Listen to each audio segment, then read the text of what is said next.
think we're all here. Yeah, I think we all here. We all here? Okay. Mine's the ink. All right. Now, three's in. You don't see the mic flag right there? What's that? Three is here. Reed's not here yet. Yep. Oh no, he's here.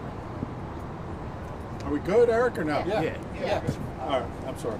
You had me all over the place. All right. Tell me when you're ready. Yes, sir. I think everyone's ready. Everyone good? Yep. Okay, great. Go ahead. All right. So, good morning. Just want to talk about an incident that occurred over the weekend. Started at 1 a.m. on Saturday, October 4th. What happens in this case is our victim returning home with his family on his home on Princeton Avenue. Encounters two individuals that appear to be to us hiding in the front area of his house. Once he appears there and starts up the steps, the two of them come in right behind the family with handguns, follow them into the residence, and in a very short period of time, they escort the victim, 38-year-old male, out of the residence back to his vehicle.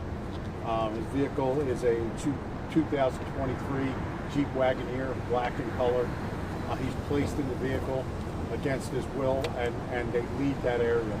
They immediately drive a short distance away to where his brother lives. They go to the brother's house after some back and forth with a phone and take his brother from his residence, which is located a short distance away on Comley. And now both of them are zip tied with their hands bound while they're in the car, and they leave that area. The entire time they're driving, this whole incident takes about 45 minutes. They're being assaulted with firearms, struck with the firearms, and the money's being demanded by the victims, telling them to call their family, have someone provide us with money. This encounter goes to another location, we believe, in South Philadelphia. We don't know why they went into that area. They left that area relatively quickly and went into an area in East Division in 24th District.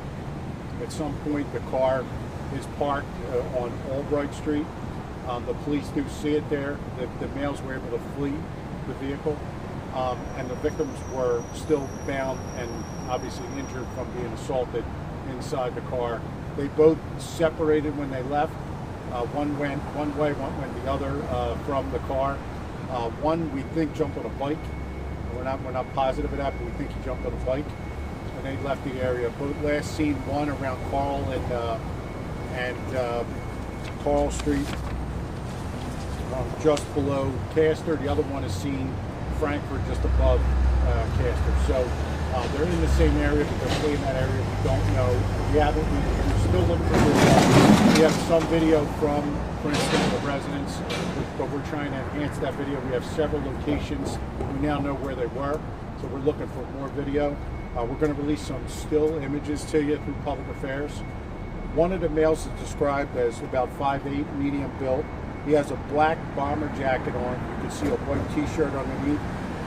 Both of them are masked, but he has a mask completely covering his face, except for the eye area. He has a handgun in his hand. The second male's about 5'11" to 6 foot. He has a navy blue jacket on. Both of them seem to have some type of backpack on. And this is the male we think jumped on a 10-speed bike and left the area. We don't know if he stole the bike or he had the bike laying there and waiting. There was money taken from our complainants. It was a small amount of money. Not small amount, but several $100s. I don't know what they were looking for. This appears to be a targeted incident. These males, they waited at the house for this individual to get home.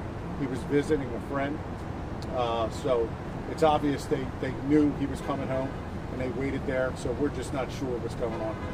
Does it seem like with the victims that did they own like a business or something like that? Like would they be known? I'm not going to get too descriptive, but they're at this point they appear to have been targeted. So we're trying to backtrack to see who might be involved in identifying them as being a target. Is this incident related with the other home invasion that happened the same day? The other home invasion, you're referring to the one like around Tabor. We believe that was a totally different circumstance. The woman in that case left her door open. She went down to talk to a neighbor. When she came back, that individual was already in her house. He took her upstairs, took some money out of her bedroom, and then fled. We don't think that has anything to do with this. The description's not really the same either. There was another one on Marwood Road that did kind of have a similar description with zip ties. It was a man sitting on his porch, and they took him inside and zip tied him with his 13-year-old, and then took $1,000. So we're looking to compare video, but right now I don't have this incident connected to any other incident. At this point, we'll update that if we think they're connected, but at this point I don't have any connection. I was told the suspect in the Marwood one spoke Spanish. Do you know what the suspects in the Princeton Avenue spoke? I believe both of them are being described as black males. I don't believe there was Spanish spoke by them, but I'm not sure. Did the suspects in the Princeton Avenue recognize, or did the victims recognize the suspects in that case? No, obvious. We've interviewed the victims, and they didn't recognize them in any way. They just gave us their best description of them. Like I said, they're covered from head to toe, except for the area of their eyes, just above their nose. You can see the handguns that they're holding in their hands. They have very dark clothing on, both pants and jackets. They're zipped up, and they have backpacks on. So it looks like gloves on their hands. So they're really concealed. And did they go to the hospital or anything? Like, I know you said that they were hit over the head a lot with a Yeah, they were treated consistent with being struck with a firearm. So they were treated for any injuries they had. They were in stable condition. like sort of his nose targeted. Did it seem like, should people be worried? Are there like people out there randomly targeting homeowners and like breaking their, like home invading? No, I really believe these individuals, for whatever reason, and we're trying to come to that as our motive. When they pick up the first individual, they said, "We're going to your brother's house." That isn't random. So this is well planned, and they were targeted. So it's obvious they were targeting them for a reason. They believed there was some type of cash that they had available, and there really was none there. So the demand just went empty, and then they fled. What about the other two? The other two, there was one girl had some cash in her bedroom. The other one I'd have to check more into where that targeting came from. But at this point, no. With the Tabor one, does it look like a crime of opportunity? Like It looked like opportunity. She left the door open. A person went in. Could have been a burglary was being planned, and then she came back. So it looks like she was encountered while this individual was inside her house. We had heard that police were able to track a cell phone to get to that Albright Street location. I'm not going to get too deep into it, but we were using all our technology to try to follow where the complainants were going. Like I said, this incident to the complainants probably felt like it was all day, but it was 45 minutes. They traveled a pretty good distance from northeast Philadelphia to South Philadelphia and into our Kensington area. So all that time, officers along the way were trying to find the video. And again, can you just clarify the South Philly connection they're asking me because we're broadcasting that? Yeah, we believe we have the vehicle somewhere on Columbus Boulevard, picked up by one of our tag readers. However, at this point, we're backtracking to get that information. So we're just not sure what they were doing in the South Philadelphia area. But they were, the whole time they were driving, demanding them to turn over money and call somebody to get money available. So they could have just been driving, but we do, through one of our tag readers, pick up the vehicle then. Is this a lot of home invasions for one weekend? Like I don't keep track of home invasions, but you guys are. I would say it's an anomaly. I don't think they're connected, but it's, like I said, the one may have been a burglary that turned into a home invasion because our victim came back, walked into the house, but I'm not really sure. I'd have to look at our But statistics. it's higher than normal. Like it just. I couldn't tell you I couldn't tell you at this point if it's higher or not. This is really two incidents that look like they were intended to be home style robbers. Sorry. Do you know if there's a reward for any of them? I don't have any reward at this time. You know. Can I just clarify how these incidents are reported under the crime statistics? Is this the burglary, like the second? Is it burglary home, or is this because there's a gun? Is it robbery? It's going to be our top, I guess what we call case would be a robbery. But unfortunately now it's very confusing. But with NIBRs that we use, all the other crime categories get captured also. So it's a burglary, it's a robbery, it's all those things. But at the top, it's going to be a robbery when it got.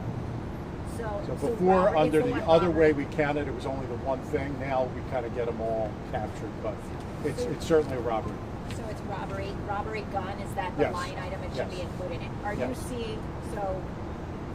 seeing an uptick in that category? No, I Is think this we're something down that in robbery guns. We're Robbery down. gun. Okay, Yes. but both the Marwood one and Princeton are robbery gun. Is that right? Well, like the deputy was saying before, we'll have to see how the one where it looks like the victim may have come home and how that's ultimately Yeah, I charged. will let this see. And sometimes we have it as a robbery gun because somebody threatened the gun. You don't see the gun. This particular case I'm talking about right now, you can see the firearms displayed, and they actually use them to assault the individuals. All right. Good. One last thing, if they encounter any these people, what do you want them to do? Yeah, if you're anywhere in these areas where we were, you have video, we're urging you to give us a call at our tip line. Obviously, if you know who they are, once we release these photos, please call us. We have detectives out now in all these areas where we know they were, looking for more video. So if we get better video, we'd like to release that to you. But at this point, the pictures are probably the best we have. All right, thank you. Thank you. Thank you.